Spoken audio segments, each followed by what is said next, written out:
actual implementation and how this could potentially boost activities in the economy, this has remained largely weak. So a lot of investors would still be gauging things that have been said by these parties to make any investment decisions.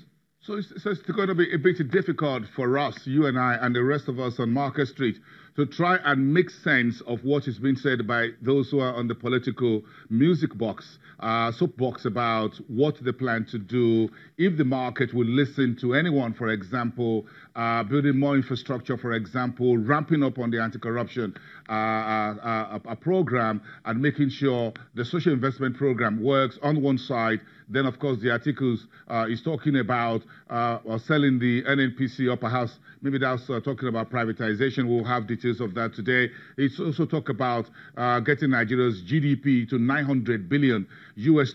We don't have a timeline for that, whether that will be in a year or in 4-year period or whatever that timeline is. We don't have it. Do you think any of these soundbites? And then, of course, you have Obieze Ekwezili talking about education, getting about 80 million Nigerians into the jobs market and reducing unemployment. All of these are coming on the street, with Mogalu also choosing a female deputy president for his political agenda and such. Do you think all of this, the market, will just look at all of them, yet fold their hands and say, well, thank you guys, we're hearing you, but we're not going to do anything? Well, by and large, that is what is expected to happen, because I think too many times in the past we have been burnt in the sense that we've seen some of these rosy manifestos talking about plans for the economy, plans for infrastructure, and then when it comes to actual implementation, this continues to lag. So yes, this could be viewed as some sort of direction for the market, but if we're looking to see if this could have any positive knee-jerk reaction there in the market, so investors start to take position because they have faith in what a certain individual might do, that probably won't happen until after the general storm around the elections over. And I mean, this is a trend that we've seen play out historically when leading up to the elections, you have investors exiting the market and then coming back once some of these uncertainties have cleared. Because if you're looking at pricing in the market, there's actually that opportunity for investors to be taken advantage of. But as long as these political uncertainties remain in the economy, it's going to continue to stall activities. So that's what you call the believability index. Once beaten, twice shy, or the market has been heartbroken too many times.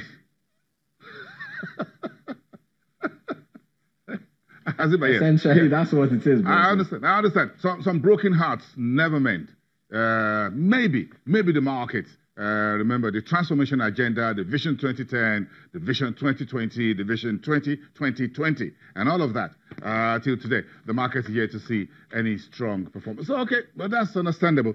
Let's see what happens if anyone could get the arrow of Cupid into the heart of the market. But that's a conversation for another day. For now, let's stick with what we have, which is basically we have our MPC, we have our inflation, the usual timetable of economic data and what have you, and of course the debt auction this week. So where does that leave investors?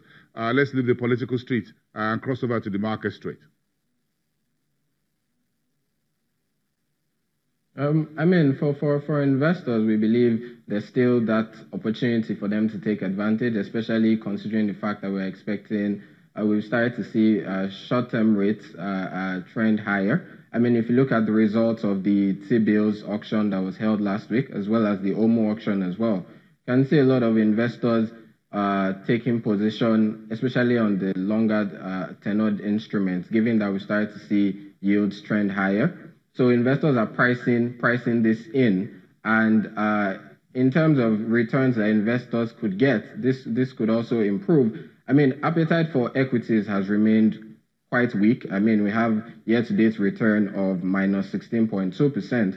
But if you're looking at the fixed income space, which is where investors have continued to pitch their tent, I mean, given all the uncertainties in the economy and considering that fixed income securities have come with little to no risk, especially when you're investing in FGN instruments. We expect interest to remain high. I mean, liquidity levels still remain upbeat despite attempts of CBN to mop up liquidity. So considering all these factors, we expect to see some increased activity during the auction. But again, on the equity side, we didn't finish quite nicely last week, 0.44% in the negative territory. That's extending our year-to-date negative reading to 16.2%. Where do you think this takes us this week? Anything between the MPC and the inflation data and the DMO Naira bond auction that could have something in there for equities, or do you think investors will still just book profit and just move on? Well, I mean, for investors in equities, we don't expect this to have any significant impact. I mean, for investors in the equities market, you usually have more external factors. So they look at direction of oil prices, looking at external reserves as well, considering the fact that historically foreign investors have been major players in our equities market. But by and large, we expect trading activities in the equities market to be largely driven by majorly speculative trading. So you have investors coming in for a short period of time, make some gains, then exit the market and try to time appropriately when to come back into the market, because the subsisting political uncertainty has continued to dampen investor sentiment towards equities. Okay.